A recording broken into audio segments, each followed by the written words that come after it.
Some of the things that we hear are that people just prefer not to get it. Maybe they just don't have enough information. Maybe they have a personal belief.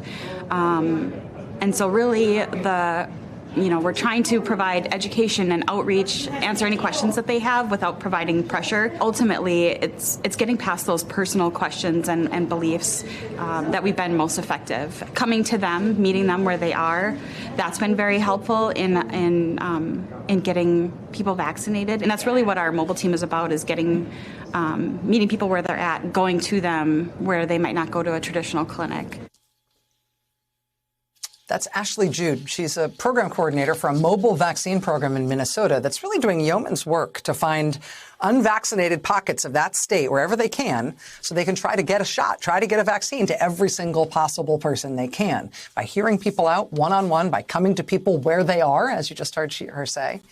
If we are ever going to beat this epidemic, this kind of work is what we're going to have to do in every state all over the country to get there, even at a small scale, like they sometimes have to do it. Ashley Jude with the Centricare Health System in Minnesota joins us live now. Ms. Jude, thank you so much for being here. I really appreciate learning about your work and you taking time to be here.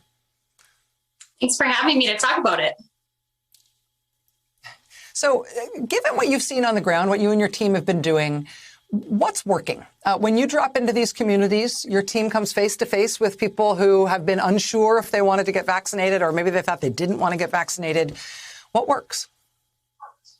Yeah, so engaging the community before we go out there has really been the most effective practice. What we've done for that is, if we're going to a local community, we talk to people who have a footprint there or have some influence. Maybe they're a member of the church, maybe it's a business, and we really just want to engage them. They're trusted people at a community, and then we're making waves. But when we get out there, sometimes it takes a pass or two. We might go a couple of different times to see how many we can get each time. But we're building trust, we're building, relationships, and but engagement from the community, from those that are willing and interested to talk to us. Does that mean that when you go to different types of communities and you go to different sites, maybe in one community you're going to go to a mosque, in one community you're going to go to a foundry like your team did this week, one community you're going to go to a church or to a community center, does that mean that you essentially kind of tailor and reinvent the exact approach for each new place that you go, for each community that you visit? Exactly. When we stand up a clinic, it's the same at every single site. How we practice is the same. What's different is how we address, and work with the people beforehand. We do go to mosques, we go to businesses, we go to churches. We vaccinate on the fly because that's what's needed. And we adapt as we go. But ultimately, we're kind of a jack of all trades, and we can go anywhere to do this service.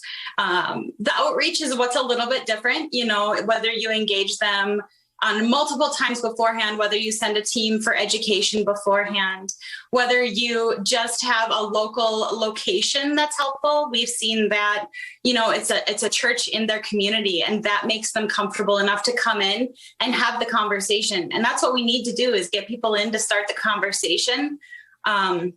We answer questions that they have. We provide data and facts, and have that personal connection at a place that's familiar to them. We've done so much, started such a sort of scary discussion as a country about whether or not there is a ceiling on the number of Americans who want to get vaccinated, whether we might not be able to beat this pandemic ultimately because there'll be so many Americans who will always reject the vaccine and who won't want to go there for various reasons. Do you believe that?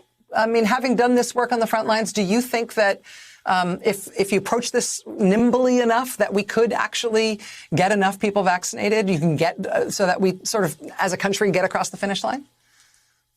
That is the hope. We know that there's always going to be a population that just don't support vaccines, and that's their right. That's their belief. We're there to get those people that are open enough to have a conversation or ask questions about their health or their loved ones or about the vaccine safety. And those are the ones we're trying to reach. And it does get harder and harder. people are they have their beliefs, and so if they can come in the door, that's a win, that we can get them in there to ask their questions, so that they're not resorting to the inundation of information online or social media. We've heard lots about too much information on there, so having that personal conversation with a nurse has really been effective. Ashley Jude, Program Coordinator for CentraCare's mobile vaccine teams in Minnesota. Thank you for helping us understand your work, and thanks for your time tonight. I really do feel like the work that you and your colleagues are doing is the future. More places are going to have to do work exactly like this in order for us to get there as a country. So thanks for your work. Thank you so much. Hey, thanks for watching our YouTube channel. You should know that you can follow today's top stories and breaking news and catch up on your favorite MSNBC shows all in one place. Download the NBC News app today.